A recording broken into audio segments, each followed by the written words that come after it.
কথায় বলে না, শেষের সেদিন আগত প্রায়।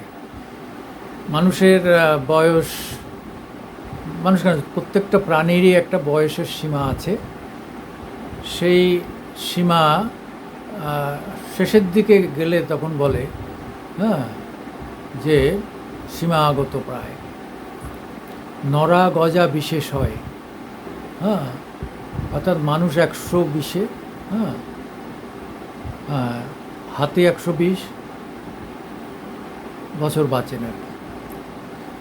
আবার আরেকটা বয়স আছে প্রশাসন, অ্যাডমিনিস্ট্রেশনে কতকালকে চাকরি করবে, তার একটা বয়স আছে 60 বছর।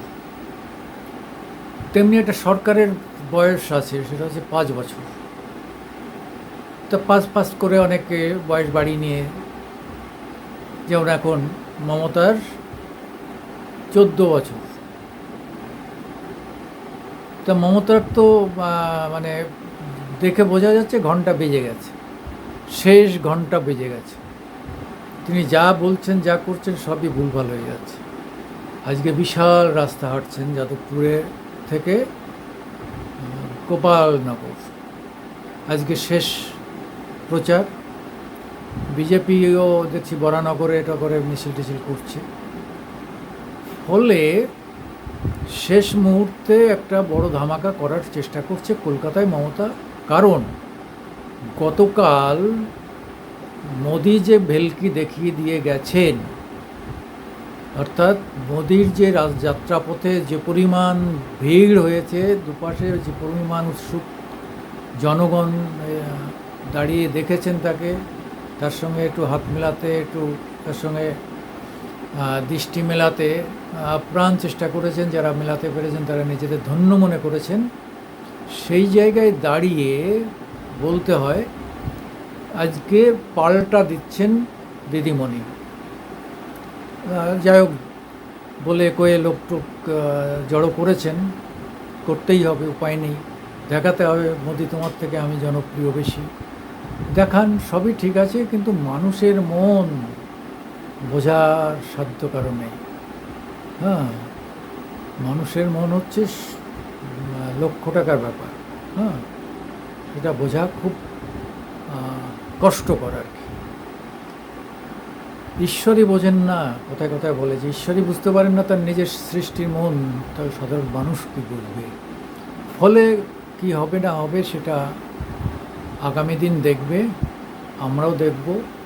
কাল বাদে পরশু ভোট, আমাদের ভোটের দামামা 7 দফার ভোটের দামামা শেষ। এইবার 3-4 তারিখের জন্য অপেক্ষা। যদিও 1 তারিখে এক্সিট পোলে অনেকে অনেকটা ধারে কাছাকাছি একটা ফিগার পেয়ে যাবে, মানে সবসময় মেলে না, কিন্তু কাছাকাছি একটা ফিগার পাওয়া যাবে।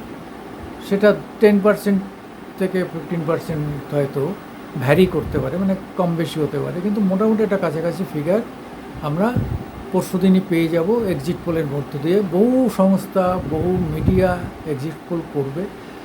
আর আপনারা জানেন এক্সিট পোলটা কি? এক্সিট পোলটা হচ্ছে ভোট দিয়ে বেরোনোর সময় আমরা বাইরে দাঁড়িয়ে জিজ্ঞেস করি, আমরাও করেছি একটা সময়, জিজ্ঞেস করি ভাই কাকে ভোট দিলেন। সব সময় কি সবাই বলে? একটু সাহসী যারা তারা বলে দেয়। হ্যাঁ, তাকে বলা হয়তো আপনার নাম বা সব কিছু গোপন থাকবে, আপনি অনেক বলা টলার পরে দেখা যায় যে 80 ভাগ মানুষ বলে দেন কোথায় ভোট দিয়েছেন। 20 ভাগের ভোট মনোভাব তারা কিছুতেই ভয়ে প্রকাশ করতে চান না। এটা একটা প্রচণ্ড ভীতি থেকে তারা এটা করে। আর যারা বলতে চান না তাদেরও ধরে নেওয়া হয় তারা নেগেটিভ, অর্থাৎ এই সরকারের বিরুদ্ধে, মানে 100 ভাগ না হলেও 80 ভাগ সরকারের বিরুদ্ধে, কিন্তু বলছেন না ভয়ে। কারণ হচ্ছে সরকারকে ভয় না পেলে তারা তো সবার আগে বলবে না, হ্যাঁ আমাদের সরকার প্রতিষ্ঠা পাবে, আমরা জিতবো, এরকম তো হয়।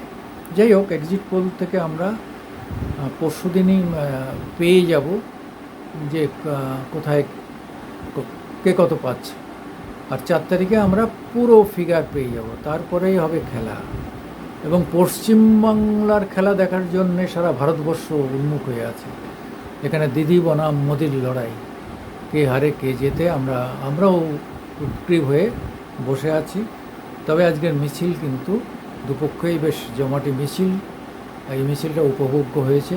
নমস্কার, আমি সুকুমার দেবনাথ মামাটি মানুষের পক্ষ থেকে, ইউটিউবের পক্ষ থেকে আপনাদের সামনে আসি। আপনারা আমাদের একটু লাইকস দেবেন, একটু সাবস্ক্রাইব করবেন। নমস্কার।